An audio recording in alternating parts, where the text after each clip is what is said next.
Après avoir étudié les points forts de mon crâne, je commence directement la coupe dans la nuque, à la tondeuse, ici au sabot 3. Je glisse ma tondeuse vers le occipital, que je retire grâce au geste du poignet afin de donner une ligne relativement douce sur la jonction de la ligne extérieure à la ligne intérieure. Pour ceux qui ne me connaissent pas encore, la ligne extérieure est celle qui se situe en dessous les points forts, temporaux, pariétaux, os occipital. La ligne intérieure est toute la partie qui se situe au-dessus de ces points forts.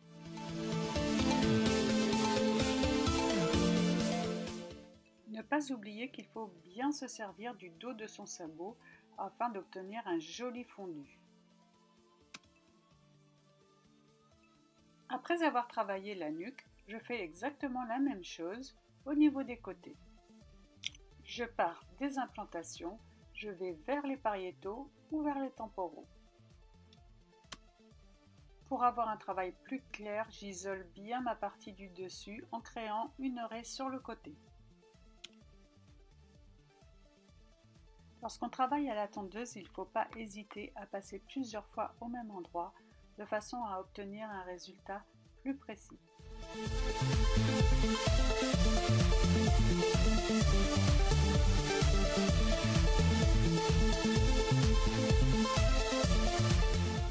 Je travaille le second côté exactement de la même façon que le premier, c'est-à-dire que j'isole la partie du dessus, je travaille des implantations vers les pariétaux et l'os occipital et je n'hésite pas à m'aider du peigne.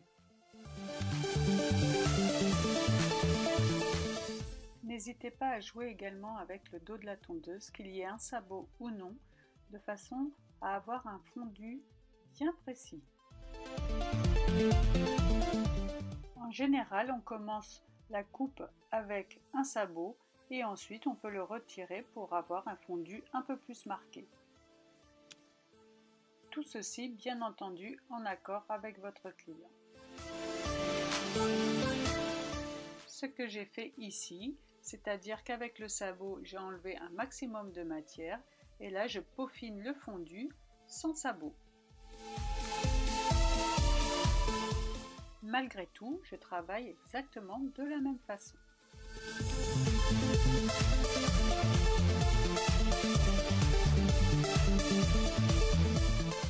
Lorsque je mets du peigne, celui-ci est toujours à la verticale par rapport au sol, de façon à ne pas creuser au niveau des points forts et obtenir une géométrie ronde, surtout pour un homme.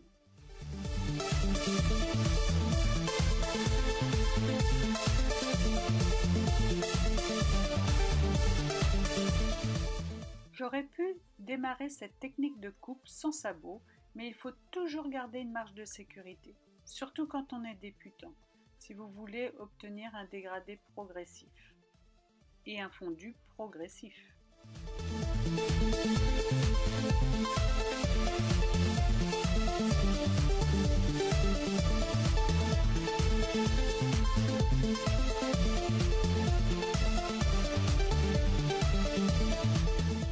Une fois qu'on maîtrise bien le gestuel, c'est une coupe qui est facile à faire et rapide à exécuter. Après, en fonction du gradué que l'on fait sur le dessus, on peut prendre un peu plus de temps.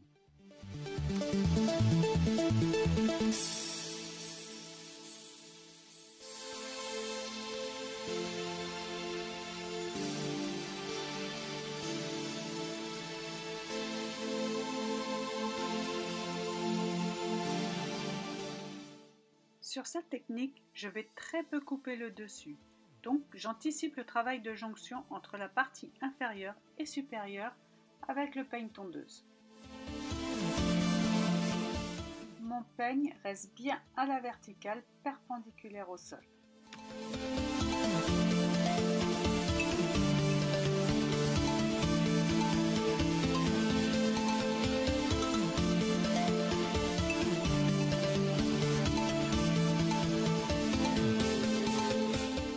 La précision du résultat se fait dans la répétition du gestuel, ni trop, ni trop peu.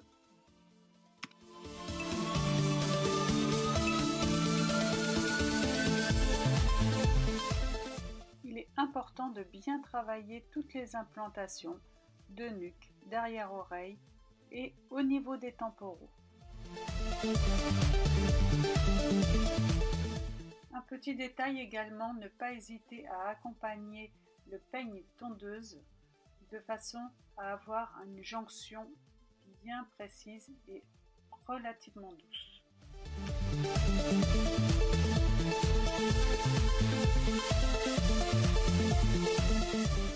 Je souligne tous mes contours avec la tondeuse de finition.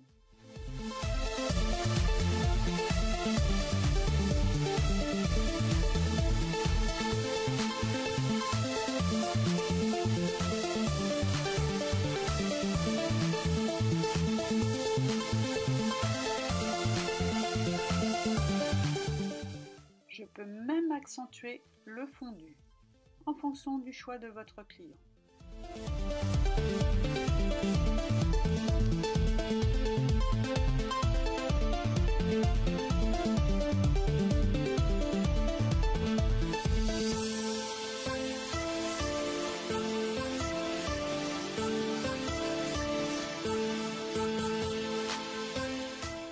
Ce que je fais d'un côté, je le fais de l'autre.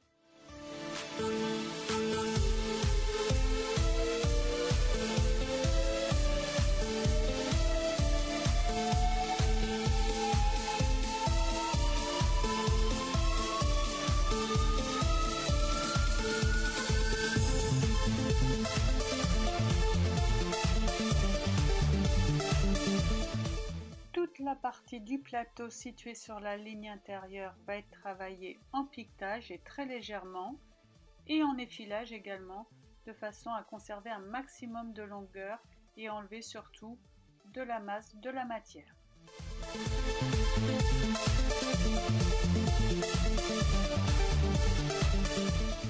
Ici, je travaille la jonction avec mon ciseau plat ou le ciseau sculpteur. Je mets de mon peigne posé sur le cuir chevelu à la verticale en suivant les points forts de façon à conserver un maximum de volume sur le dessus.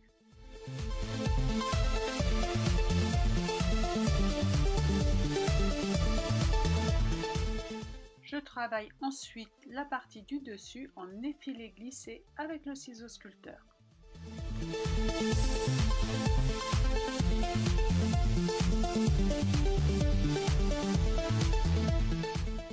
Ne pas hésiter à reprendre la tondeuse à la fin de sa coupe de façon à peaufiner les effets d'ombre et lumière laissés en fonction de la masse des cheveux ou la forme du crâne plus ou moins régulière.